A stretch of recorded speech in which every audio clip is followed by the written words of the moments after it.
കഴിഞ്ഞ ഖുർആൻ ക്ലാസ്സിലെ ആലു ഇമ്രാനിലെ 24-ാമത്തെ വാക്യമാണ് അവസാനം പറഞ്ഞത്. എണ്ണപ്പെട്ട ഏതാനും ദിവസം മാത്രമേ തങ്ങളെ നരകാഗ്നി സ്പർശിക്കുകയുള്ളൂ എന്ന് അവർ പറഞ്ഞുകൊണ്ടിരിക്കുന്ന കാരണത്താലാണ് അവരങ്ങനെ ആയത്. അവർ കെട്ടിച്ചമച്ചുണ്ടാക്കിയിരുന്ന വാദങ്ങൾ അവരുടെ മതകാര്യത്തിൽ അവരെ വഞ്ചിതരാക്കി കളഞ്ഞു. ഇങ്ങനെ ജൂതന്മാരെ കുറ്റപ്പെടുത്തിക്കൊണ്ടാണ് 24-ാമത്തെ വാക്യം നമ്മൾ വായിച്ചു പോയത്. ഇനി അടുത്ത വാക്യവും അതിൻ്റെ തുടർച്ചയാണ്. എന്നാൽ യാതൊരു സംശയത്തിനും ഇടയില്ലാത്ത ഒരു ദിവസത്തിനായി നാം അവരെ ഒരുമിച്ച് കൂട്ടിയാൽ എങ്ങനെയായിരിക്കും? അന്ന് ഓരോ വ്യക്തിക്കും താൻ സമ്പാദിച്ചതിൻ്റെ ഫലം പൂർണ്ണമായി കൊടുക്കപ്പെടുന്നതാണ്. ഒരു അനീതിയും അവരോട് കാണിക്കപ്പെടുന്നതല്ല. യഹൂദന്മാർ അവരുടെ വിശ്വാസമനുസരിച്ച് അവർ വിശേഷപ്പെട്ട ഒരു ജനതയാണെന്നും അവരുടെ ദൈവത്താൽ തിരഞ്ഞെടുക്കപ്പെട്ടവരാണെന്നും അവർക്ക് നരകത്തിൻ്റെ തീയൊന്നും അനുഭവിക്കേണ്ടി വരില്ല എന്നും അവരുടെ ദൈവം രക്ഷിക്കുമെന്നുമൊക്കെയുള്ള വിശ്വാസത്തിൻ്റെ അടിസ്ഥാനത്തിലും അവരുടെ വേദഗ്രന്ഥമനുസരിച്ചോ അവരുടെ വിശ്വാസമനുസരിച്ചോ മുഹമ്മദ് എന്ന ഒരു പ്രവാചകൻ അറബികൾക്കിടയിൽ നിന്ന് വരാൻ ഒരു സാധ്യതയുമില്ല എന്നതുകൊണ്ടും മുഹമ്മദിനോട് അവരുടെ വേദവുമായി ബന്ധപ്പെട്ട സംശയങ്ങൾ ചോദിച്ചപ്പോൾ മുഹമ്മദ് അതിന് മറുപടി പറയാതെ ഉത്തരം മുട്ടിയത് അവർക്ക് ബോധ്യപ്പെട്ടു എന്നതുകൊണ്ടും മുഹമ്മദിനെ തിരസ്കരിക്കുകയാണ് ഉണ്ടായത്. അങ്ങനെ തിരസ്കരിച്ചപ്പോൾ മുഹമ്മദിന് അവരെ കായികമായി നേരിട്ട് അവരെ ആക്രമിച്ച് കീഴ്പ്പെടുത്തണമെന്ന ആഗ്രഹമാണ് ഉണ്ടായത്. അതിനുവേണ്ടി കളമൊരുക്കിക്കൊണ്ടാണ് മുഹമ്മദ് അവരെ ഈ രീതിയിൽ കുറ്റപ്പെടുത്തിയത്. പരലോകത്ത് ഒരുമിച്ച് കൂട്ടുമ്പോൾ നീതി നടപ്പിലാക്കും എന്നൊക്കെയാണ് അള്ളാഹു ഇവിടെ പറയുന്നത്. അള്ളാഹുവിൻ്റെ ആത്യന്തിക നീതി നടപ്പിലാക്കുന്നതിൻ്റെ കോലം നമ്മൾ കഴിഞ്ഞ ക്ലാസ്സിലും അതിനെ തുടർന്ന് മറ്റൊരു വീഡിയോയിലും ഞാൻ വിശദീകരിച്ചിട്ടുണ്ട്. ഈ മതം ഏജൻറ്റുമാരെ വെച്ച് പ്രചരിപ്പിക്കുകയും ആ മതത്തെക്കുറിച്ച് കേട്ടറിഞ്ഞിട്ട് വിശ്വസിക്കാത്തവരെ നരകത്തിലിടാൻ കാത്തിരിക്കുകയും അത് കേൾക്കാത്ത ആളുകൾക്ക് നരകത്തിൽ നിന്ന് രക്ഷപ്പെടാൻ കഴിയുകയും ചെയ്യും എന്ന് പറയുന്നിടത്ത് തന്നെ അള്ളാഹുവിൻ്റെ നേരും നെറിയും നീതിയുമൊക്കെ കാറ്റായിപ്പോകും. ഒരനീതിയും അവരോട് കാണിക്കപ്പെടുകയില്ല എന്ന് പറഞ്ഞത് എങ്ങനെയാണ് നടപ്പിലാക്കാൻ പറ്റുക? ഈ പറഞ്ഞത് തന്നെ അനീതിയാണ്. ഈ മതം അള്ളാഹു എന്ന് പറയുന്ന ഒരു ദൈവം ഉണ്ടാക്കിയതാണെങ്കിൽ അത് ലോകത്തെല്ലാ മനുഷ്യരിലേക്കും ആ സന്ദേശം എത്തിയിരിക്കണം. എല്ലാ മനുഷ്യരിലേക്കും എത്തും എന്ന് ഉറപ്പാക്കാൻ പറ്റുന്ന ഒരു ടെക്നോളജി അള്ളാഹു അതിനു വേണ്ടി സ്വീകരിക്കണം. പക്ഷേ ഇവിടെ അതുണ്ടായിട്ടില്ല. ഇവിടെ ഏജൻറ്റുമാരെ തോട്ടി കെട്ടിയിട്ട് ഏജൻറ്റുമാരെ പറഞ്ഞയച്ചിട്ട് മെസ്സേജ് കൊടുത്തയച്ചിട്ട് ആ മെസ്സേജ് കിട്ടിയ ആളുകൾ കാര്യങ്ങൾ അറിയും, മെസ്സേജ് കിട്ടാത്ത ആളുകൾ കാര്യമറിയാതെ നിരപരാധികളായിട്ട് ജീവിച്ച് മരിച്ചു പോകും. അവരെല്ലാവരെയും ഒരുമിച്ച് കൂട്ടിയിട്ട് അള്ളാഹു എന്ത് നീതിയാണ് നടപ്പിലാക്കാൻ പോകുന്നത്?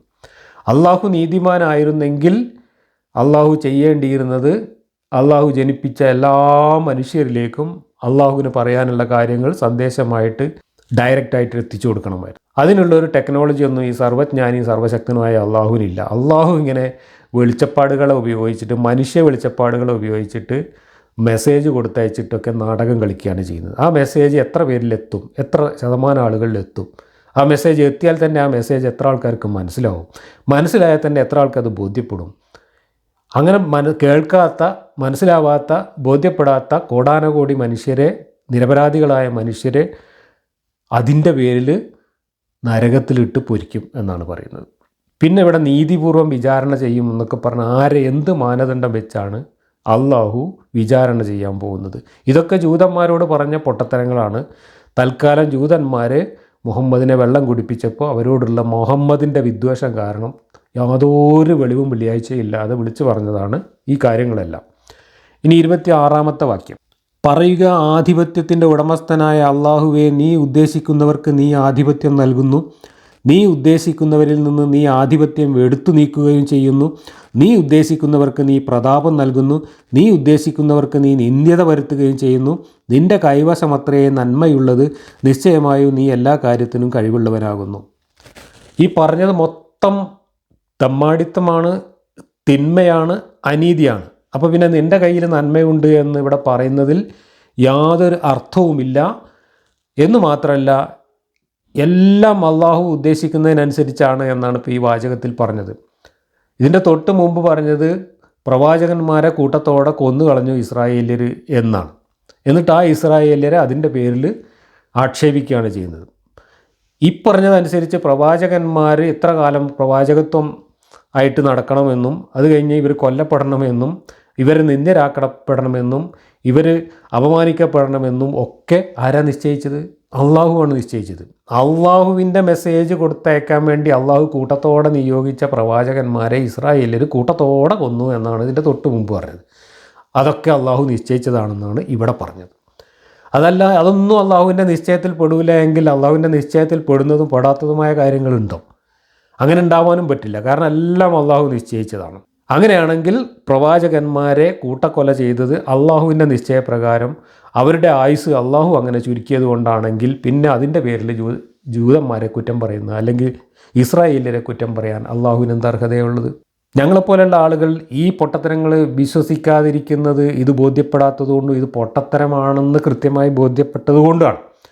അങ്ങനെ ഞങ്ങൾക്ക് ബോധ്യപ്പെടണം എന്നുള്ളത് അള്ളാഹു നിശ്ചയിച്ചതാണെങ്കിൽ, അത് അള്ളാഹുവിൻ്റെ ഉദ്ദേശ്യമാണെങ്കിൽ, നമ്മളുടേതല്ലാത്ത കുറ്റത്തിന് നമ്മളെ അതിൻ്റെ പേരിൽ നരകത്തിലിട്ട് നിത്യനരകത്തിലിട്ട് പൊരിക്കുമെന്ന് പറയുന്നത് എന്ത് തരം നീതിയാണ്? ഇനി 27, രാവിനെ നീ പകലിൽ പ്രവേശിപ്പിക്കുന്നു, പകലിനെ നീ രാവിലും പ്രവേശിപ്പിക്കുന്നു. ജീവനില്ലാത്തതിൽ നിന്ന് നീ ജീവിയെ പുറത്തു വരുത്തുന്നു, ജീവിയിൽ നിന്ന് നീ ജീവനില്ലാത്തതിനെയും പുറത്തു വരുത്തുന്നു. നീ ഉദ്ദേശിക്കുന്നവർക്ക് കണക്ക് നോക്കാതെ നീ നൽകുകയും ചെയ്യുന്നു. ഈ പറഞ്ഞത് മൊത്തം മണ്ടത്തരങ്ങളാണ്. ശാസ്ത്രീയമായി ഈ പറഞ്ഞത് മണ്ടത്തരമാണ്. രാവിനെ പകലിന്മേൽ പ്രവേശിപ്പിക്കുകയും പകലിനെ രാവിന്മേൽ പ്രവേശിപ്പിക്കുകയും ഒക്കെയാണ് ഇവിടെ ചെയ്യുന്നത്. തൂലിജു എന്നാണ് ഇവിടെ പറഞ്ഞിട്ടുള്ളത്. നേരത്തെ യുക്കവ്വിറു എന്ന് പറഞ്ഞിടത്ത് രാവിനെ പകൽ കൊണ്ട് പൊതിയുന്നു എന്ന് പറഞ്ഞിടത്ത് യുക്കവ്വിറു പിടിച്ചുകൊണ്ടെന്നാണ്ട് ഭൂമി ഉരുണ്ടതാണ് എന്ന് സ്ഥാപിച്ച മഹാന്മാരൊക്കെ ഇവിടെ ഉണ്ട്. അറബി അറിയാത്ത സാക്കിർ നായിക്കും അറബി അറിയാത്ത എം അക്ബറും ഒക്കെയാണ് അത്തരം വ്യാഖ്യാനങ്ങൾ ലോകം മുഴുവൻ ഓടി നടന്ന് പറഞ്ഞുകൊണ്ടിരുന്നത്. യുക്കവ്വിറു ലൈല അലൻ നഹാരി എന്ന് പറഞ്ഞാൽ ഭൂമി ഉരുണ്ടതാണ് എന്ന്. ഇവിടെ തൂലിജു ലൈല എന്നാണ് പറഞ്ഞിട്ടുള്ളത്. തൂലിജു ലൈല എന്ന് പറഞ്ഞാൽ ഒന്നിൻ്റെ ഉള്ളിലേക്ക്, രാത്രി പകലിൻ്റെ ഉള്ളിലേക്കും പകലിനെ രാത്രിൻ്റെ ഉള്ളിലേക്കും തിരികെ കയറ്റുന്നു എന്നാണ് അതിൻ്റെ അർത്ഥം. അങ്ങനെ തിരികെ കയറ്റുന്നു എന്ന് പറയുമ്പോൾ അത് വാള് പോലെയുള്ളൊരു സാധനമായിരിക്കണം. കാരണം വാള് ഉറയിലേക്ക് തിരികെ കയറ്റും, വാള് ഉറയിൽ നിന്ന് വലിച്ചൂരും. അതുപോലെ തിരികെ കയറ്റുകയും വലിച്ചൂരുകയും ചെയ്യുന്ന നീണ്ട ഒരു സാധനമാണ് രാത്രിയും പകലും എന്നാണ് ഈ ഉപമയിൽ പറയുന്നതെങ്കിൽ, അത് വെച്ചിട്ട് ഭൂമിയുടെ ഷേപ്പ് കണക്കാക്കുകയാണെങ്കിൽ ഭൂമി വാള് പോലെ നീണ്ടിട്ടാണ്, അല്ലെങ്കിൽ ഒരു വടി പോലെ നീണ്ട ഒരു സാധനമാണ് എന്ന് പറയേണ്ടി വരും. അങ്ങനെയാണ് ഖുർആനിൽ എവിടെന്നെങ്കിലും എന്തെങ്കിലും ഒരു കഷ്ണം ശാസ്ത്രമാക്കി മാറ്റാൻ പറ്റുന്നതുണ്ടെങ്കിൽ അത് തട്ടി ഉരുട്ടിക്കൊണ്ടുവന്നിട്ട് അവിടെ ശാസ്ത്രം മെനയും. അതേ കാര്യം അതേ ഖുർആനിൽ മറ്റു പല രൂപത്തിലും പറഞ്ഞിട്ടുണ്ടാവും, അതൊന്നും കണ്ടില്ല എന്ന് നടിക്കുകയും ചെയ്യും. അവിടെ രാത്രിയും പകലും മാറുന്നതിനെക്കുറിച്ച് യുക്കബിർ പറഞ്ഞാൽ അവിടെ ഭൂമി ഉരുണ്ടതാണെങ്കിൽ ഇവിടെ തൂലിജ് പറഞ്ഞതുകൊണ്ട് ഇവിടെ ഭൂമി നീണ്ടതാണ് എന്ന് വരും, വാള് പോലെയാണ് എന്ന് വരും. അതൊന്നും ഇവർക്ക് പ്രശ്നമല്ല. ഇവർ തൽക്കാലം ഷാർപ്പ് ഷൂട്ടർ ഫാലസി ഉപയോഗിക്കുകയാണ് ചെയ്യുക. തങ്ങൾക്ക് പറ്റുന്നത് പെറുക്കിയെടുത്തുകൊണ്ടായിട്ട് അത് ശാസ്ത്രമാക്കി അങ്ങ് കാച്ചിക്കളയും. അങ്ങനെയുള്ള വ്യാഖ്യാന കസർത്തുകളാണ് നടത്തുക. എന്തു തന്നെ ആയാലും രാവും പകലും ഉണ്ടാകുന്നത് ഭൂമി ഉരുണ്ടത് കൊണ്ടും ഭൂമി കറങ്ങുന്നത് കൊണ്ടുമാണ് എന്നുള്ള വസ്തുത ഈ പടച്ചോൻ അറിയില്ലായിരുന്നു എന്ന് ഈ ഖുർആൻ ഉടനീളം വായിച്ചാൽ നമുക്ക് മനസ്സിലാവും. എവിടെയും അങ്ങനെ ഒരു സൂചന ഇല്ലയെന്ന് മാത്രമല്ല, പരന്ന ഭൂമിയാണ് എന്ന് സങ്കല്പിച്ചുകൊണ്ട് പറഞ്ഞ മണ്ടത്തരങ്ങളാണ് ഖുർആനിലുള്ളത് മുഴുവനും. അതുപോലെ തന്നെ അടുത്ത മണ്ടത്തരമാണ് ഈ ജീവനുള്ളതിൽ നിന്ന് ജീവനില്ലാത്തത്, ജീവനില്ലാത്തതിൽ നിന്ന് ജീവനുള്ളത് എന്ന് പറഞ്ഞതും സ്കൂളിൽ പോകാത്തത് കൊണ്ട് ഉണ്ടായ വിവരക്കേടാണ്. കാരണം ഇതിന് ഉദാഹരണമായിട്ട് ഇവിടെ പറഞ്ഞിട്ടുള്ളത്, വ്യാഖ്യാനങ്ങളിലെല്ലാം പറഞ്ഞിട്ടുള്ളത്, അത് അമാനി മൗലവി തന്നെ എഴുതി വെച്ചിട്ടുണ്ട് എന്താണ് ഇതുകൊണ്ട് ഉദ്ദേശിച്ചത് എന്ന്. ജീവനില്ലാത്തതിൽ നിന്ന് ജീവനും ജീവനുള്ളതിൽ നിന്ന് ജീവനില്ലാത്തതുന്നതിന് ഉദാഹരണങ്ങളാണ് ഇവിടെ അമാനി മൗലവി പറയുന്നത്. ഇന്ദ്രിയത്തിൽ നിന്ന് മനുഷ്യനും മനുഷ്യനിൽ നിന്ന് ഇന്ദ്രിയവും. അപ്പോൾ മനുഷ്യന് ജീവനുണ്ട്, ഇന്ദ്രിയത്തിന് ജീവനില്ല. ഇന്ദ്രിയത്തിന് ജീവനില്ല എന്നുള്ളത് ശരിയാണ്, പക്ഷേ ഇന്ദ്രിയമല്ല മനുഷ്യക്കുട്ടിയായി മാറുന്നത്. ഇന്ദ്രിയം എന്നുള്ളതുകൊണ്ട് ഇവിടെ ശുക്ലം എന്നാണ് ഉദ്ദേശിക്കുന്നത്. ആ ശുക്ലത്തിനകത്തു കൂടെ സഞ്ചരിക്കുന്ന ബീജങ്ങളാണ് മനുഷ്യനായി മാറാൻ വരുന്ന ഒരു സാധനം. ഒന്ന് സ്ത്രീ അണ്ഡാശയത്തിൽ നിന്ന് വരുന്ന അണ്ഡവുമാണ്. ഈ അണ്ഡവും ബീജവും സംയോജിക്കുമ്പോഴാണ് ഒരു കുട്ടി ഉണ്ടാകുന്നത്. എന്നാൽ ഈ ബീജത്തിനും അണ്ഡത്തിനും ജീവനില്ല എന്ന് പറയുന്നത് വിവരക്കേടാണ്. ഇവിടെ ബീജം എന്ന് പറഞ്ഞ സംഭവമേ ഖുർആനിലും ഹദീസിലും എവിടെയും വരുന്നില്ല. അവിടെ എല്ലാം ഈ ഇന്ദ്രിയത്തുള്ളി കട്ടപിടിച്ച് എന്നാണ് വരുന്നത്. കാരണം മുഹമ്മദ് അത്രേ പഠിച്ചിട്ടുണ്ടായിരുന്നുള്ളൂ, മനസ്സിലാക്കിയിട്ടുണ്ടായിരുന്നുള്ളൂ. ആ മണ്ടത്തരമാണ് ഇവിടെ പറയുന്നത്. ഇന്ദ്രിയത്തിൽ നിന്ന് മനുഷ്യനും മനുഷ്യനിൽ നിന്ന് ഇന്ദ്രിയവും, വിത്തിൽ നിന്ന് ചെടിയും ചെടിയിൽ നിന്ന് വിത്തും. ഇതും അതുപോലെ തന്നെയാണ്. വിത്ത് ജീവനില്ലാത്തതാണ് എന്നത് സ്കൂൾ പഠിക്കാത്തതുകൊണ്ട് മനസ്സിലാക്കിയ മണ്ടത്തരമാണ്. വിത്ത് ജീവനുള്ളതാണ്. വിത്തിൽ നിന്ന് മുളച്ചു വരുന്ന ചെടിയും ജീവനുള്ളതാണ്. ജീവനില്ലാത്ത വിത്ത് മുളക്കൂല. പക്ഷിയിൽ നിന്ന് മുട്ടയും മുട്ടയിൽ നിന്ന് പക്ഷിയും. പക്ഷിക്കും ജീവനുണ്ട്, മുട്ടക്കും ജീവനുണ്ട്. പക്ഷേ അള്ളാഹു മനസ്സിലാക്കിയത് മുട്ട ജീവനില്ലാത്തതും പക്ഷി ജീവനുള്ളതും ആണ് എന്നാണ്. വളത്തിൽ നിന്ന് പുഴുവും പുഴുവിൽ നിന്ന് വളവും. വളത്തിൽ നിന്ന് പുഴു ഉണ്ടാവില്ല, മണ്ടത്തരമാണ്. ആ വളത്തിൽ ഈ പുഴു ഉണ്ടാകാൻ ആവശ്യമായ ആ ജന്തുവിൻ്റെ മുട്ട അവിടെ ഉള്ളത് കൊണ്ട് ആ മുട്ട വിരിഞ്ഞിട്ടാണ് ഈ പുഴു ഉണ്ടാവുന്നത്. അത് അള്ളാഹ്ക്കറിയില്ല. കാരണം കണ്ണുകൊണ്ട് കാണാൻ വലിപ്പമില്ലാത്ത ചെറിയ മുട്ടകളാണ് ഈ പുഴു വളത്തിൽ നിന്നൊക്കെ പുഴുവായിട്ട് വിരിഞ്ഞു വരുന്നത്. അതും അള്ളാഹിൻ്റെ വിവരക്കേടാണ്. മുട്ട വിരിഞ്ഞുണ്ടാവുന്നതിനെയാണ് വളത്തിൽ നിന്നുണ്ടാവുന്നു എന്ന് പറയുന്നത്. ഇതൊക്കെയാണ് ഉദാഹരണമെങ്കിൽ ഈ ഉദാഹരണം പറഞ്ഞവർക്കും വിവരമില്ല, മൊത്തത്തിൽ ഈ ആയത്തിറക്കിയ അള്ളാഹ്ക്കും വിവരമില്ല എന്നാണ് അതിൻ്റെ അർത്ഥം. കണക്കറ്റ ഉദാഹരണങ്ങൾ നിത്യവും നമ്മൾ കണ്ടുകൊണ്ടിരിക്കുന്നു. ഇതിനെല്ലാം ബാഹ്യമായ ചില കാരണങ്ങൾ മനുഷ്യർക്ക് എണ്ണിപ്പറയാൻ സാധിച്ചേക്കുമെങ്കിലും വാസ്തവത്തിൽ ആ കാരണങ്ങൾക്ക് കാരണവും അവയെ വ്യവസ്ഥപ്പെടുത്തി നിയന്ത്രിക്കുന്നതും അള്ളാഹുവാണ്. ഇവിടെ യഥാർത്ഥത്തിൽ പരിണാമ സിദ്ധാന്തത്തിനാണ് കുറച്ചെങ്കിലും സാധ്യതയുള്ളത്. ഈ പറഞ്ഞതിനെ ശാസ്ത്രീയമായിട്ട് നമ്മൾ എടുക്കുകയാണെങ്കിൽ ജീവനില്ലാത്തതിൽ നിന്ന് ജീവൻ ഉണ്ടാകുന്നു എന്ന് പറഞ്ഞാൽ ജീവനില്ലാത്ത പദാർത്ഥങ്ങൾ തന്നെയാണ് ജീവനുള്ള പദാർത്ഥങ്ങളായിട്ട് മാറിയത് എന്നത് സയൻസിൻ്റെ കണ്ടെത്തലാണ്. അതുതന്നെയാണ് പരിണാമം എന്ന് പറയുന്നത്. ഭൗതിക പദാർത്ഥങ്ങളുടെ രൂപപരിണാമത്തിലൂടെയാണ് ജീവൻ എന്ന പ്രതിഭാസം ഉണ്ടായിട്ടില്ല. ജീവൻ എന്ന് പറയുന്നത് ഈ പദാർത്ഥങ്ങളുടെ തന്നെ ഗുണമായിട്ട് പ്രത്യക്ഷപ്പെടുന്ന അവസ്ഥകളാണ്. അങ്ങനെ പദാർത്ഥങ്ങൾ സങ്കീർണമായ ഘടനയിൽ രൂപപ്പെടുമ്പോഴാണ് അത് ജീവൻ്റെ ലക്ഷണങ്ങളായിട്ടുള്ള പ്രത്യുൽപാദനം, വളർച്ച, പ്രതികരണം തുടങ്ങിയിട്ടുള്ള കാര്യങ്ങൾ പ്രകടിപ്പിക്കുന്നത്. അപ്പോഴാണ് നമ്മൾ ആ വസ്തുവിന് ജീവനുണ്ട് എന്ന് ആരോപിക്കുന്നത്. ജീവൻ എന്ന് പറയുന്ന ഒരു എൻറ്റിറ്റി അല്ല, മറിച്ച് പദാർത്ഥങ്ങളുടെ പ്രവർത്തനങ്ങൾക്ക് നമ്മൾ നൽകിയ ഒരു പേരാണ് ജീവൻ എന്ന് പറയുന്നത്. അവിടെ ജീവനില്ലാത്ത പദാർത്ഥങ്ങൾ തന്നെയാണ് ജീവനുള്ള പദാർത്ഥങ്ങളായിട്ട് പ്രകൃതിയിൽ രൂപപ്പെട്ടിട്ടുള്ളത്. ആ അർത്ഥത്തിലാണ് ഈ പറഞ്ഞതെങ്കിൽ ഇത് ശാസ്ത്രീയമാണ്. പക്ഷേ ആ അർത്ഥത്തിലല്ല മുഹമ്മദ് അത് പറഞ്ഞത്. മുഹമ്മദ് മഴ പെയ്യുമ്പോൾ വിത്ത് മുളച്ച് ചെടികളുണ്ടാവുന്നത് നോക്കിയിട്ടാണ് ജീവനില്ലാത്തത് ജീവനുള്ളതായി മാറുന്നു എന്ന് പറഞ്ഞത്. ആ വിഡ്ഢിത്തമാണ് ഇവിടെ തഫ്സീറുകളിലൊക്കെ എഴുതി വച്ചിട്ടുള്ളത്. ഇനി അല്ല ശാസ്ത്രീയമായിട്ടാണ് പറഞ്ഞതെങ്കിൽ ശാസ്ത്രം പറയുന്ന, ഭൗതിക ശാസ്ത്രം പറയുന്ന, ജൈവശാസ്ത്രം പറയുന്ന പരിണാമ സിദ്ധാന്തത്തെ പൂർണ്ണമായിട്ടും അംഗീകരിക്കേണ്ടി വരും. അത് അംഗീകരിച്ചാൽ ഇതിലെ പല കഥകളും പൊളിയുകയും ചെയ്യും. കളിമണ്ണ് കഥയൊക്കെ പൊളിഞ്ഞ് പാളിസാവുകയും ചെയ്യും. നീ ഉദ്ദേശിക്കുന്നവർക്ക് കണക്ക് നോക്കാതെ നീ നൽകുകയും ചെയ്യുന്നു.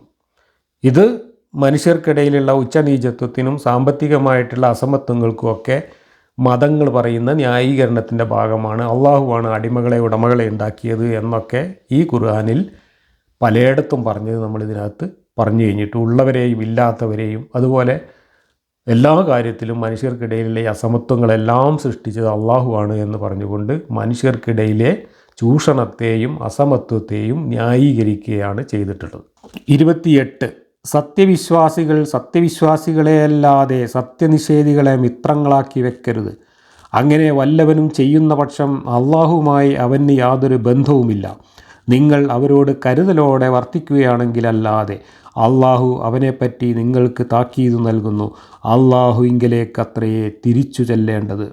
ഇവിടെ ലാ യത്തഖിദുൽ മുഅ്മിനൂനൽ കാഫിരീന എന്ന് പറയുന്നത്, മുഅ്മിനീങ്ങൾ അല്ലാതെ കാഫിരീങ്ങളെ നിങ്ങൾ കൂട്ടുകാരാക്കി മിത്രങ്ങളാക്കി വെക്കരുത്.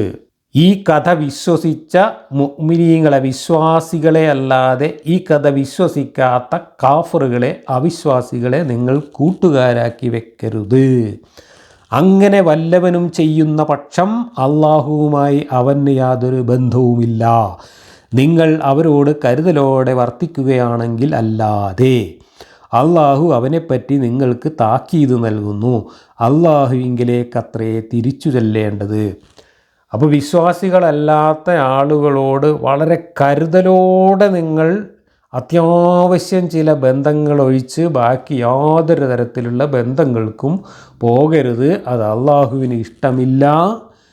അള്ളാഹു നിങ്ങൾക്ക് കർക്കശമായ താക്കീതായിട്ടാണ് ഇത് പറയുന്നത് എന്നാണ് ഖുർആനിലെ ഈ വാക്യം. ഇത് ഖുർആൻ മുന്നോട്ട് വെച്ചിട്ടുള്ള ഈ നൂറ്റാണ്ടിൽ പറയാവുന്നതിൽ വെച്ച് ഏറ്റവും വൃത്തികെട്ട, ഏറ്റവും നെറികെട്ട വാചകങ്ങളിലൊന്നാണ്.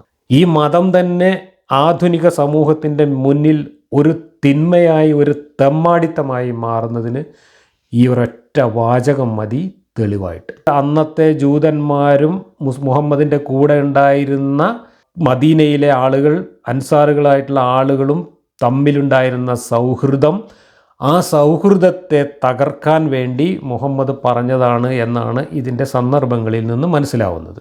വാഹിദി തന്നെ ഇതിൻ്റെ സന്ദർഭം ഇങ്ങനെയാണ് കൊടുത്തിട്ടുള്ളത് അസ്ബാബുൻ നുസൂലിൽ. അപ്പോൾ കുറച്ച് ജൂതന്മാരുമായിട്ട് മദീനയിലുണ്ടായിരുന്ന കുറച്ച് മുഹമ്മദിൻ്റെ സഹാബികളായിട്ടുള്ള മുസ്ലിങ്ങൾ നല്ല സൗഹൃദത്തിലായിരുന്നു. അപ്പോൾ വേറെ ചില മുസ്ലിങ്ങൾ അവരോട് പറഞ്ഞു, അവരുമായിട്ടുള്ള ചങ്ങാത്തം തുടരാൻ പോകണ്ട, അവർ നിങ്ങളെ മതത്തിൽ നിന്ന് തന്നെ തെറ്റിച്ച് കളയും എന്ന് പറഞ്ഞു. അങ്ങനെ പറഞ്ഞിട്ടും അത് കേൾക്കാതെ അവരുമായിട്ടുള്ള സൗഹൃദം ഇവർ തുടർന്നു. ആ സമയത്ത് ആ സൗഹൃദം തകർക്കാൻ വേണ്ടിയിട്ടാണ് അള്ളാഹു ഈ ആയത്തിറക്കിയത് എന്നാണ് ഇവിടെ പറഞ്ഞത്.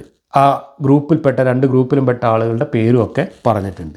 ഇനി വേറെ ഒരു വേർഷൻ, അബ്ദുല്ലാഹിബ്നു ഉബയ്യിനെ പോലെയുള്ള കപടവിശ്വാസികൾ ജൂതന്മാരുമായിട്ട് ഒരു ഗൂഢബന്ധമുണ്ടായിരുന്നുവെന്നും ആ ഗൂഢബന്ധം ജൂതന്മാർ മുസ്ലിങ്ങളെക്കാൾ മുന്നിട്ട് നിൽക്കുമെന്ന പ്രതീക്ഷയിലായിരുന്നുവെന്നും മുഹമ്മദിനെ പറ്റിക്കാനായിരുന്നുവെന്നൊക്കെ തോന്നലുകൾ മുഹമ്മദിനുണ്ടായിരുന്നു. അല്ലെങ്കിൽ മുഹമ്മദ് അത്തരത്തിൽ ആരോപണം ഉന്നയിച്ചിരുന്നു. കാരണം ഈ അബ്ദുല്ലാഹിബ്നു ഉബയ്യ് മദീനയിലെ ഒരു ഗോത്ര നേതാവായിരുന്നു. മുഹമ്മദ് അവിടെ ചെല്ലുമ്പോൾ തന്നെ ജൂതന്മാരുമായിട്ട് മുഹമ്മദിൻ്റെ ഇടപാടുകളിൽ അദ്ദേഹത്തിന് അത്ര താല്പര്യം ഉണ്ടായിരുന്നില്ല. ജൂതന്മാരുമായിട്ടുള്ള സൗഹൃദം തുടരണമെന്ന് ആഗ്രഹിച്ചിരുന്ന ആളാണ്. അതുകൊണ്ട് അദ്ദേഹത്തെ ആദ്യം മുതലേ മുഹമ്മദ് മുനാഫിക്ക് എന്ന് പറഞ്ഞ് അധിക്ഷേപിക്കുന്ന ഒരുപാട് വെളിപാടുകൾ ഇറക്കിയിട്ടുണ്ട്. ആ അബ്ദുല്ലാഹിബ്നു ഉബയ്യിനെയും കൂട്ടരെയും ജൂതന്മാരുമായിട്ടുള്ള സൗഹൃദം സ്ഥാപിക്കുന്നു എന്നതിൻ്റെ പേരിൽ കുറ്റപ്പെടുത്തിക്കൊണ്ട് ആ സൗഹൃദം നിർത്താൻ ആവശ്യപ്പെട്ടുകൊണ്ട് ഇറക്കിയതാണ് ഈ ആയത്ത് എന്നാണ് രണ്ടാമത്തെ വെർഷൻ. ഇനി പ്രധാനപ്പെട്ട ഒരു സന്ദർഭമായിട്ട് വാഹിദി തഫ്സീറിൽ പറയുന്നത് ഇബ്നു അബ്ബാസ് പറഞ്ഞത് ഇങ്ങനെയാണ്: this verse was revealed about Ubada ibn al Samit who was among those who took part in Badr and a trusted man. He had allies from among the Jews. And when the prophet marched to the battle of the Confederates, Ubadah said, O Prophet of Allah, I have with me 500 men from the Jews, and I am of the opinion to take them with me to impress the enemy. Because of this, Allah revealed. അപ്പോൾ ബദർ യുദ്ധത്തിലൊക്കെ പങ്കെടുത്ത Ubada Ibnu Samit എന്ന് പറയുന്ന വിശ്വസിക്കാൻ കൊള്ളാവുന്ന ഒരു സഹാബിക്ക് ജൂതന്മാരുമായി ബന്ധമുണ്ടായിരുന്നു. അങ്ങനെ ഈ ഖന്തക്ക് യുദ്ധത്തിൻ്റെ സമയത്ത് 500 ജൂതന്മാരെ ഞാൻ വിളിച്ചാൽ യുദ്ധത്തിന് നമ്മളെ കൂടെ വരും എന്ന് നബിയോട് അയാൾ പറഞ്ഞു. നബിക്ക് പക്ഷേ ജൂതന്മാരുമായിട്ടുള്ള കമ്പനി മദീനയിൽ ഒട്ടും തന്നെ താല്പര്യമില്ലാത്തതായിരുന്നു.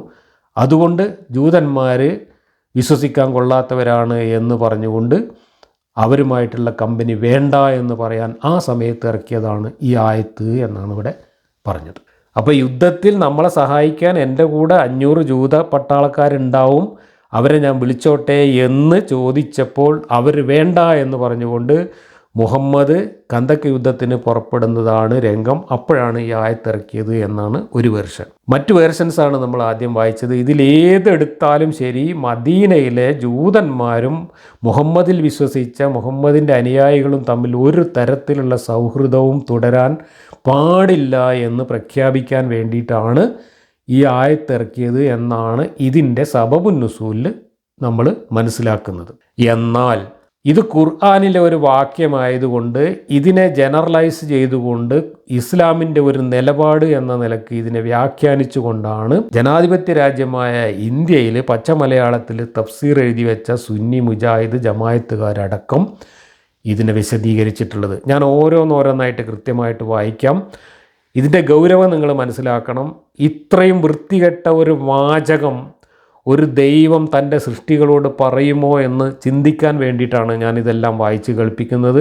എന്ന് മാത്രമല്ല, ഇന്ന് ഇത്തരം വാചകങ്ങളൊക്കെ പറഞ്ഞുകൊണ്ട് ഖുർആനിലെ വർഗീയത നമ്മൾ ആരെങ്കിലും ചൂണ്ടിക്കാണിച്ചാൽ അതൊക്കെ അന്നത്തെ പ്രത്യേക സാഹചര്യത്തിൽ ചില പ്രത്യേക വ്യക്തികളെ മാത്രം ഉദ്ദേശിച്ച് പറഞ്ഞതാണ്, ഇന്നതൊന്നും ബാധകമല്ല എന്ന് പച്ചക്കള്ളം പറഞ്ഞുകൊണ്ടാണ് ഇസ്ലാമിൻ്റെ ആളുകൾ ഇന്ന് ന്യായീകരിക്കാൻ വരിക. പക്ഷേ ഖുർആൻ പഠിപ്പിക്കാൻ വേണ്ടിയിട്ട്, മലയാളത്തിൽ ഖുർആൻ പഠിപ്പിക്കാൻ വേണ്ടി വ്യാഖ്യാന ഗ്രന്ഥങ്ങൾ തയ്യാറാക്കി ഇവിടെ പ്രചരിപ്പിക്കുന്ന സുന്നി, മുജാഹിദ്, ജമായത്ത് തുടങ്ങിയ പ്രമുഖ വിഭാഗങ്ങളെല്ലാം തന്നെ ഈ ആയത്തിനെ വ്യാഖ്യാനിച്ചുകൊണ്ട് മുസ്ലിങ്ങളോട് ഉപദേശിക്കുന്നത് എന്താണ് എന്ന് ഞാൻ വായിച്ചു കേൾപ്പിക്കാം. ആദ്യം ഞാൻ അമാനി മൗലവിയുടെ മുജാഹിദ് തഫ്സീറിൽ നിന്ന് വായിക്കാം. അവിശ്വാസികളായ വ്യക്തികളോടോ സംഘങ്ങളോടോ സ്നേഹബന്ധം സ്ഥാപിച്ചുകൊണ്ട് വിശ്വാസികൾ, ഈ സത്യവിശ്വാസികൾ എന്നാണ് ഇതിനകത്തൊക്കെ എഴുതിയിരിക്കുന്നത്. ഈ സത്യവിശ്വാസികൾ എന്ന പ്രയോഗം തന്നെ ശുദ്ധ തമ്മാടിത്തമാണ്. കാരണം ഈ മതം വിശ്വസിക്കുന്നവർ സത്യവിശ്വാസികൾ എന്ന് പറയുമ്പോൾ ഇത് വിശ്വസിക്കാത്ത ആളുകൾ സത്യനിഷേധികൾ എന്നുകൂടെ ഇതിൻ്റെ കൂടെ പറയുന്നുണ്ട്. സത്യം എന്ന് പറഞ്ഞാൽ ഈ മതമാണ് എന്നതിന് എന്തെങ്കിലും തെളിവുണ്ടോ? അപ്പോൾ ഈ മതം വിശ്വസിക്കുന്നവരെ സത്യവിശ്വാസികൾ എന്ന് പറഞ്ഞുകൊണ്ട് പുകഴ്ത്തുകയും ഇത് വിശ്വസിക്കാത്ത മുഴുവൻ ആളുകളെയും വൃത്തികെട്ടവരാക്കി ചിത്രീകരിക്കുന്നതിൻ്റെ ഭാഗമായിട്ട് സത്യനിഷേധികൾ എന്ന് വിളിക്കുകയുമാണ് ഈ പരിഭാഷകരെല്ലാം ചെയ്തിട്ടുള്ളത്. ഖുർആനിൽ പ്രയോഗിച്ചിട്ടുള്ള പദം ഞാൻ വായിച്ചു, മുഅ്മിന് കാഫിർ എന്നാണ്. മുഅ്മിൻ എന്ന് പറഞ്ഞാൽ വിശ്വസിച്ചവൻ, കാഫിർ എന്ന് പറഞ്ഞാൽ അവിശ്വസിച്ചവൻ എന്നാണ് അർത്ഥം. അപ്പോൾ വിശ്വസിച്ചവരെ എന്നാണ് മുഅ്മിനീങ്ങളെ എന്നതുകൊണ്ട് ഖുർആൻ ഉദ്ദേശിക്കുന്നത്. അവിശ്വസിച്ചവരെ എന്നാണ് കാഫിറുകൾ എന്നതുകൊണ്ട് ഉദ്ദേശിച്ചത്. അതിനെ സത്യനിഷേധം, സത്യവിശ്വാസം എന്ന് പറയുന്നത് മഹാവൃത്തികേടാണ്. അവിശ്വാസികളായ വ്യക്തികളോടോ സംഘങ്ങളോടോ സ്നേഹബന്ധം സ്ഥാപിച്ചുകൊണ്ട് വിശ്വാസികൾ അവരെ മിത്രങ്ങളും കൈകാര്യക്കാരുമായി സ്വീകരിക്കുന്നതിനെ അള്ളാഹു കർശനമായി വിരോധിക്കുന്നു. അപ്പോൾ ഇത് അന്നത്തെ ഏതെങ്കിലും ഒരു ജൂതരുമായിട്ട് അന്നത്തെ ഏതെങ്കിലും ഒരു അൻസാറ് ബന്ധപ്പെട്ട് പറഞ്ഞ കാര്യമല്ല. ഇത് ഖുർആനിലെ ഇസ്ലാമിൻ്റെ അടിസ്ഥാനപരമായ ഒരു നിലപാടാണ് എന്ന മട്ടിലാണ് വ്യാഖ്യാനം തുടങ്ങുന്നത്. അങ്ങനെ ചെയ്യുന്നവർക്ക് അള്ളാഹുവുമായി യാതൊരു ബന്ധവുമില്ല. ഏത്? ഈ മതം വിശ്വസിക്കാത്ത മറ്റു മതക്കാരോ അല്ലെങ്കിൽ മതവിശ്വാസം ഇല്ലാത്തവരോ ആയ ആളുകളുമായിട്ട് സൗഹൃദവും സ്നേഹബന്ധവും സ്ഥാപിക്കുന്നവരെ അള്ളാഹു തീരെ ഇഷ്ടപ്പെടുന്നില്ല. അള്ളാഹുവിന് അങ്ങനെയുള്ളവരുമായിട്ട് ഒരു ബന്ധവും ഉണ്ടാവില്ല, അള്ളാഹു പിണങ്ങിപ്പോവും എന്ന്. അഥവാ അള്ളാഹുവിൽ നിന്ന് അവന് കരുണയും സ്നേഹവും പ്രതീക്ഷിക്കുവാനില്ല. അപ്പോൾ ഒരു അന്യമതക്കാരനുമായിട്ടോ ഒരു യുക്തിവാദിയുമായിട്ടൊക്കെ ഒരു മുസ്ലിം വിശ്വാസി ഏതെങ്കിലും തരത്തിൽ സ്നേഹബന്ധം പുലർത്തിയാൽ അള്ളാഹുവിൽ നിന്ന് യാതൊരു സ്നേഹവും കരുണയും അവന് കിട്ടുകയില്ല എന്ന് കനത്ത താക്കീത് നൽകുന്നു ഈ ഖുർആൻ വാക്യം. എന്നാൽ അവരുടെ ഭാഗത്തു നിന്ന് വല്ല ആപത്തോ അസഹനീയമായ അക്രമമോ മർദ്ദനങ്ങളോ ഉണ്ടായേക്കാമെന്ന് ഭയപ്പെടുന്ന പക്ഷം അതിൽ നിന്ന് രക്ഷ പ്രാപിക്കാനുള്ള ഒരു കരുതൽ എന്ന നിലക്ക് പ്രത്യക്ഷത്തിൽ അവരുമായി മൈത്രിയും സ്നേഹബന്ധവും സ്ഥാപിക്കുന്നതിന് വിരോധമില്ലെന്നും അറിയിക്കുന്നു.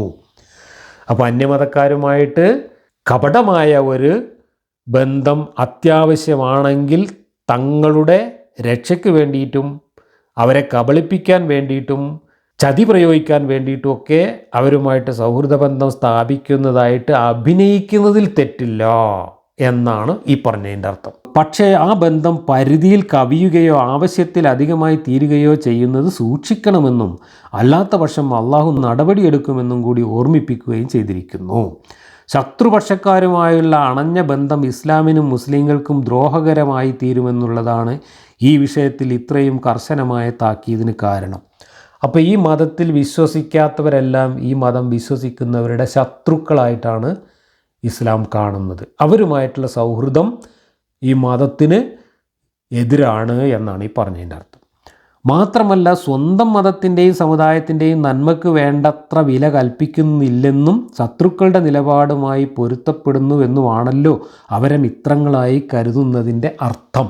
ഒരു മുജാഹിദ് പണ്ഡിതൻ കേരളത്തിൽ പച്ച മലയാളത്തിൽ ഖുർആനെ വ്യാഖ്യാനിച്ചുകൊണ്ട് എഴുതി വെച്ച കാര്യമാണ് ഞാൻ ഈ വായിക്കുന്നത്. തീർന്നില്ല. ഇനി സമാനമായ മറ്റു ഖുർആൻ വാക്യങ്ങളും കൂടെ ഒരു ഉളുപ്പുമില്ലാതെ ഉദ്ധരിച്ച് കേൾപ്പിച്ച് വീണ്ടും ഇത് വിശദീകരിക്കുകയാണ് അമാനി മൗലവി.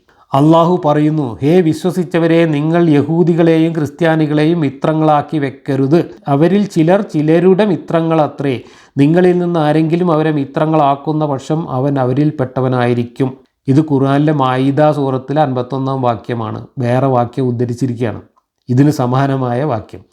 ഇനി അടുത്തത്, അവിശ്വസിച്ചവരിൽ ചിലരുടെ മിത്രങ്ങളാകുന്നു, നിങ്ങൾക്ക് അവർ മിത്രങ്ങളല്ല. അങ്ങനെ നിങ്ങൾ ചെയ്യാത്ത പക്ഷം ഭൂമിയിൽ കുഴപ്പവും വലിയ നാശവും ഉണ്ടാക്കുന്നതാണ്. സൂറത്തുൽ അൻഫാൽ 73. വിശ്വസിച്ചവരെ, എൻ്റെ ശത്രുവും നിങ്ങളുടെ ശത്രുവുമായവരോട് സ്നേഹം കാട്ടിക്കൊണ്ട് അവരെ നിങ്ങൾ മിത്രങ്ങളാക്കരുത്. മുംതഹന 1. ഈ വചനത്തിൻ്റെ പൂർണ്ണ ഭാഗവും വ്യാഖ്യാനവും സൂറത്ത് മുംതഹനയിൽ നോക്കുന്നത് സന്ദർഭോചിതമായിരിക്കും. അബൂദർദാ പ്രസ്താവിച്ചതായി ഇമാം ബുഖാരി ഉദ്ധരിക്കുന്നു. ചില ജനങ്ങളുടെ മുഖത്ത് ഞങ്ങൾ ചിരിച്ച് പല്ലുകാട്ടും, ഞങ്ങളുടെ ഹൃദയങ്ങൾ ശപിക്കുന്നുമുണ്ടായിരിക്കും. നോക്കൂ, ഒരു മുസ്ലിമായ ഒരാൾ, ഒരു സഹാബി പറയുന്നതാണിത്. എന്താ പറയുന്നത്? ചില ജനങ്ങളുടെ മുഖത്ത് ഞങ്ങൾ ചിരിച്ച് പല്ലുകാട്ടും, ഞങ്ങളുടെ ഹൃദയങ്ങൾ അവരെ ശപിക്കുന്നുമുണ്ടായിരിക്കും. അതായത് ഞങ്ങളുടെ ശത്രുക്കളിൽ ചിലരെ കാണുമ്പോൾ ഞങ്ങളുടെ മനസ്സിൽ അവരോട് വെറുപ്പും അറപ്പുമായിരിക്കും എന്ന് സാരം.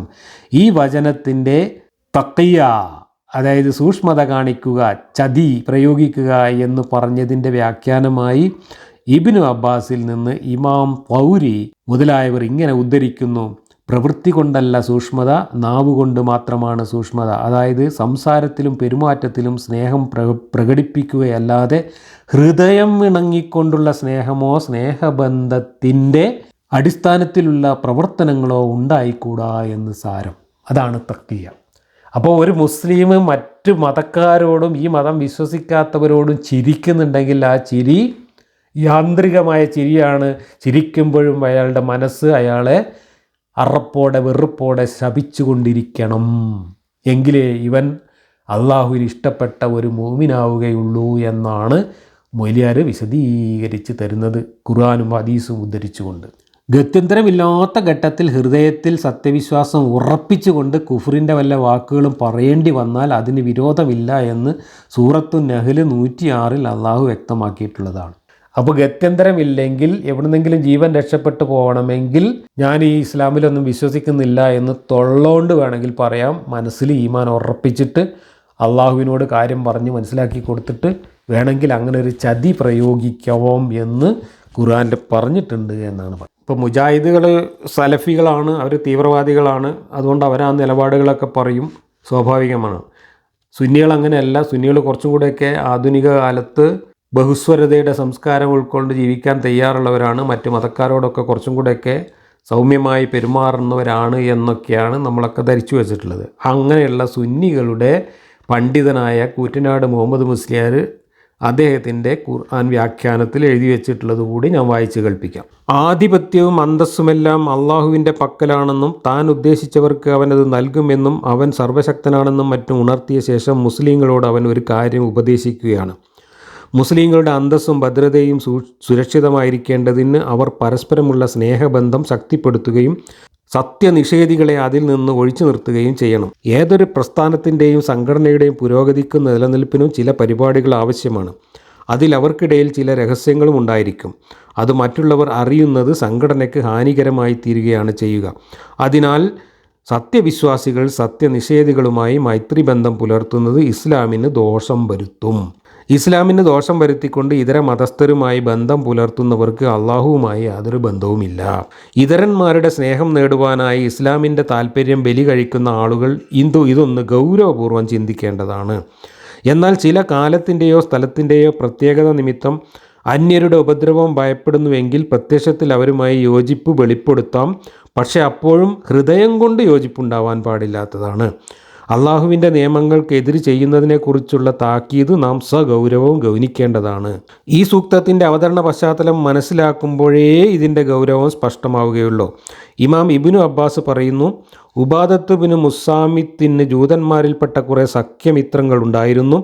അങ്ങനെയിരിക്കെ നബി അഹ്സാബ് യുദ്ധത്തിന് ഒരുങ്ങിയപ്പോൾ അദ്ദേഹം ചോദിച്ചു, നബിയെ, ജൂതരിൽ നിന്ന് 500 പേർ എന്നോടൊപ്പമുണ്ട്. എൻ്റെ കൂടെ അവരും യുദ്ധത്തിന് പുറപ്പെട്ടു കൊള്ളട്ടെയോ?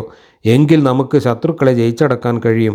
ഈ സന്ദർഭത്തിലായിരുന്നു ഈ സൂക്തം അവതരിച്ചത്. അസ്ബാബുൻ നുസൂൽ. ഏതു നിലക്കും സൈന്യത്തിലേക്ക് ആളെ കിട്ടൽ അത്യന്തം പ്രസക്തമായിരുന്ന ഘട്ടത്തിൽ പോലും ഖുർആൻ അത് നിരോധിക്കുകയാണുണ്ടായത് എന്ന് നാം പ്രത്യേകം ഗ്രഹിക്കേണ്ടതുണ്ട്. വളരെ ഗൗരവപൂർവമാണ് ഖുർആൻ ഈ വിഷയം കൈകാര്യം ചെയ്തിട്ടുള്ളത്. പല സ്ഥലത്തും ഇതിനെക്കുറിച്ച് താക്കീതുമുണ്ട്. അതേ സൂറയിലെ 118 സൂക്തം പറയുന്നു, വിശ്വാസികളെ, നിങ്ങളിൽപ്പെട്ടവരല്ലാത്തവരെ നിങ്ങൾ സ്വന്തം രഹസ്യങ്ങൾ കൈമാറുന്നവരാക്കരുത്. അൽ മുജാദില 22 ഇങ്ങനെ കാണാം, അള്ളാഹുവിലും അന്ത്യനാളിലും വിശ്വസിക്കുന്ന ഒരു സമൂഹവും അള്ളാഹുവിനോടും റസൂലിനോടും ശത്രുത്വം പുലർത്തുന്നവരോട് സ്നേഹം പ്രകടിപ്പിക്കുന്നവരായി താങ്കൾ കാണുകയില്ല. അവർ ഇവരുടെ പിതാക്കളോ പുത്രന്മാരോ സഹോദരങ്ങളോ കുടുംബക്കാരോ ആണെങ്കിലും ശരി. അന്നിസായ 144 പറയുന്നു, വിശ്വാസികളെ, കാഫറുകളെ നിങ്ങൾ മിത്രങ്ങളാക്കി വെക്കരുത്. അൽ-മാഇദ 51 വിശ്വാസികളെ ജൂതന്മാരെയും ക്രിസ്ത്യാനികളെയും നിങ്ങൾ മിത്രങ്ങളായി സ്വീകരിക്കരുത് എന്നാണ് പറഞ്ഞിട്ടുള്ളതെങ്കിൽ 57 ആയത്തിൽ കുറെ കൂടി വ്യാപകമായാണ് കൽപ്പന. നിങ്ങളുടെ ദീനിനെ തമാശയും പരിഹാസപാത്രവുമാക്കിയവരെ നിങ്ങൾ മിത്രങ്ങളാക്കരുത്. എന്നാൽ ഏതു നിലക്ക് അള്ളാഹുവിനോടും സത്യവിശ്വാസിയോടും ശാസ്ത്രമുള്ളവനെ മിത്രമാക്കരുത് എന്നാണ് അൽ മുംതഹന 1-ാം സൂക്തത്തിൽ കൽപ്പിക്കുന്നത്. ഇവിടങ്ങളിലൊക്കെ പറഞ്ഞ മൈത്രി പല നിലക്കുമാവാം. എന്നാൽ അവിശ്വാസിയുടെ മതത്തെ അംഗീകരിച്ചും തൃപ്തിപ്പെട്ടും മൈത്രി സ്ഥാപിക്കാൻ പാടില്ല. സത്യനിഷേധത്തെ അംഗീകരിക്കുക എന്നത് തന്നെ കുഫറാണ്. എന്നാൽ മാനുഷികമായ സമീപനങ്ങളും സഹവർത്തിത്വങ്ങളും ആകാവുന്നതാണ്. അവിശ്വാസിയും സത്യനിഷേധിയുമായ മനുഷ്യൻ യാതൊരു സാഹചര്യത്തിലും മുസ്ലിമിനെക്കുറിച്ച് സംതൃപ്തനല്ല എന്നതാണ് കാരണം.